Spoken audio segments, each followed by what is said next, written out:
Hello and welcome to another Division 2 video. In this short little video I'm just gonna talk about some tips and tricks belonging the options and settings in this game that will make your life probably a little easier when you play this game. And yes, I will talk about different topics like the specialization points and the specialization ammo, so how you can get all the time, at least in the light zone, a full mag of special ammo at the end of this video. And I will gonna talk about the UI, donating, projects, loadouts, bounties, backup call, in-game time, specializations, as I mentioned already. But let's get right into it. So if you first of all go to the map, I don't talk about this for sure, but if you click one on the right one, then you see the bounties. It's a really good way to start the bounties if you don't know this already. And then sometimes there's some locked behind each other, so some of them you have to unlock, especially the challenging and heroic ones, and you see exactly which one you have to do first, and you can activate them straight out of this tab as well. So it's a really good way to farm gear and a really good way to farm some specialization points. And yeah, especially if you do the Black Tusk ones, even though they're just normal, you always get specialization points. So it's a really awesome way. Really can recommend to do them all the time. You can do it. Then click one on the right side, and you see the backup calls. Yeah, especially in the beta, this was really annoying because I think everybody was just trying it out, and almost every 20 seconds almost you got the incoming backup call.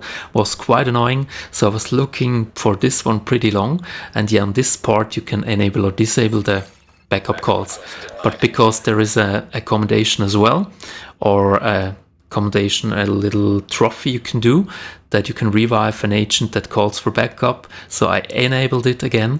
But yeah, this is the way to do it. You can do it as well over the settings, but this is much easier in my opinion.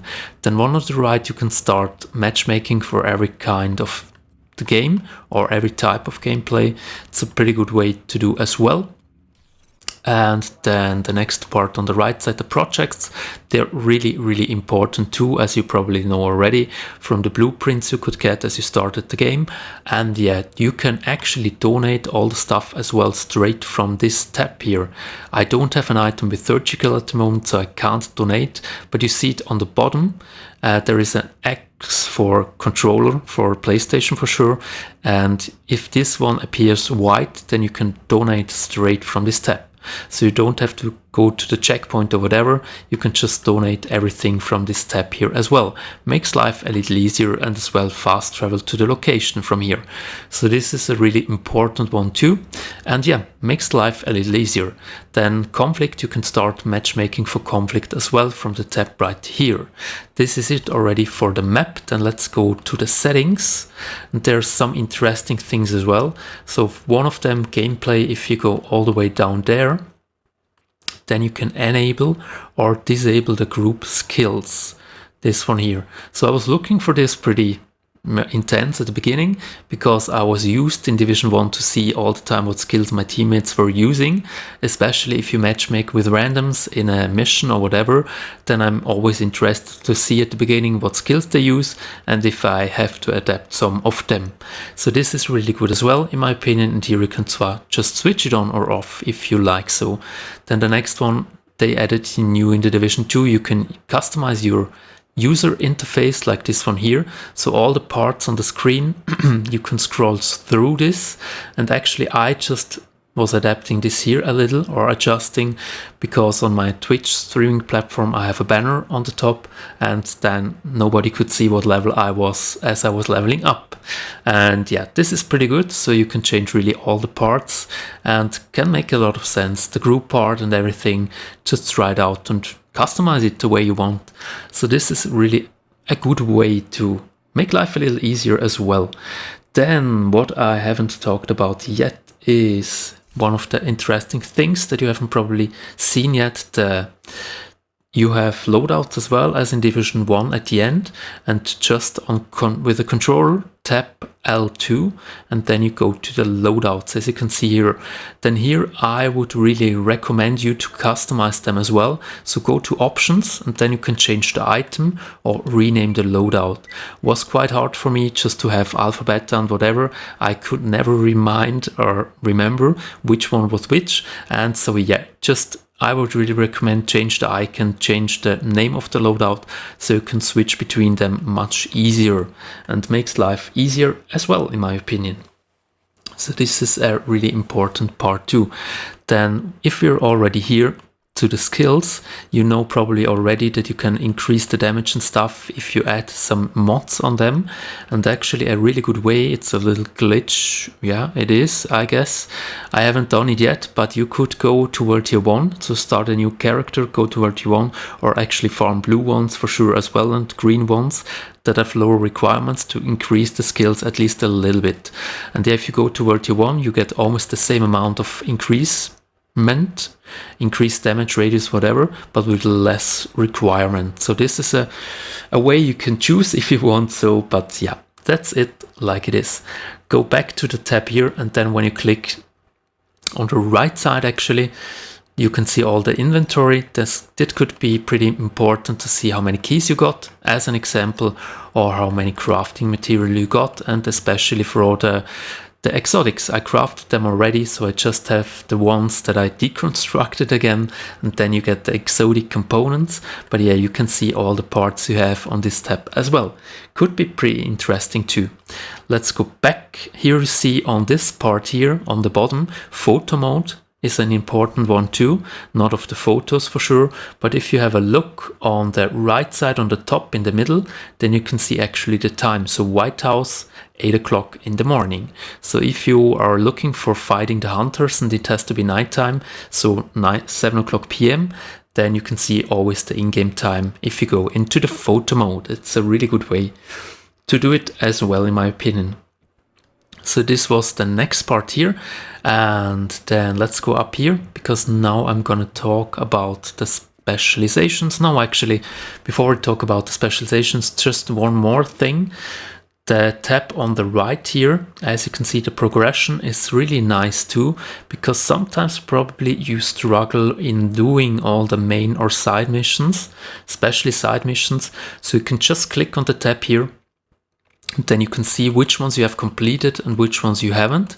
And then there are videos, I did one as well, from C3 secret side missions, and then you can just compare which one you haven't done and look for them as well. So this is a really nice thing too. And if you are on this part, then you can click one more on the right side, R1 on a controller, and then you can see the commendations as well. So the commendations are a little bit special too, because the commendations you have to unlock separately. So to get the patches, actually, you have to go there, and then as you can see on the bottom, claim reward. So you have to claim them all by themselves to get the patches. It's quite annoying if you ask me. So I really hope they're gonna change it, because otherwise, yeah, I don't know. It's just really, really annoying. But you have to claim all the rewards by yourself. And if you have time, if you don't know what to do anymore, then you can just go there and claim all the rewards you got already from this commendations part. Yeah, but I'm not gonna do it right now because it's really annoying. So let's go to the specializations. Probably some of you don't know already, or at the moment, I didn't know as well for a couple days ago or weeks ago, that you can actually unlock all the specializations on one character. So if you've finished one, then you can just go to the next one. I am already on this one here, but you see I'm not missing that much to unlock this one full as well. And then I can just change to the sniper rifle or the 50 cal sniper. And after this, I have the 50 cal unlocked, and I can start farming for these 3 as well and get this one unlocked too. So this is actually the goal for this week too, until I'm not sure if I can manage it, but yeah, doesn't matter too much if I'm not able to do it, because it will take a while until we get the next specialization. But yeah, you can actually unlock every specialization on one character and switch between them. So the talents and the nates and stuff, they're just active if the talent is active already. And yeah, this is already the last tip then, because if you wanna get a full magazine of special ammo, then you can just change back to your specialization. And as soon as you get them, I just fast travel quickly somewhere. Let's go to this checkpoint right here. Because usually when you start or when you go to the dark zone or do some skirmish, log out, log in again, then usually you don't have a single bullet of special ammo. It's quite funny in my opinion. What's the reason? I don't know. But as you see, I just switch between the specializations and I have again a full magazine of specialization ammo. So can make the life a little easier, especially if you farm for certain missions on challenge mode or later in the future for heroic missions. Then it could be much more important for the raids, whatever. Then you can just switch between the specializations and you get a full magazine. Actually, I don't know if this is a glitch or not, but yeah, I think if it's one, then it's not the worst one. So yeah, for the moment, I guess I'm just gonna use it, and I really can't understand why they don't add a box with special ammo in the base or in other checkpoints as well. And I mean, if you don't get a full magazine, okay, but at least a couple rounds, that would be pretty nice. What is the reason then for having a specialization weapon if you don't get ammo for it? I know if you start a mission and kill some NPCs, you get them pretty fast, but yeah, this is a little easier way to get them. So this is already it for the video. I do hope there were some tips for you as well, which you haven't known yet. I do really hope you enjoyed the video. Thanks a lot for your likes, your thumbs up, your comments down below. It helps me a ton. Appreciate your time watching this video. Have a great time farming. Looking forward to Friday. Hype for the tidal basin. Really looking forward for World 5. Then it actually counts for farming gear and putting builds together. And yes, see you in the next one. Take care. Happy farming. Bye bye.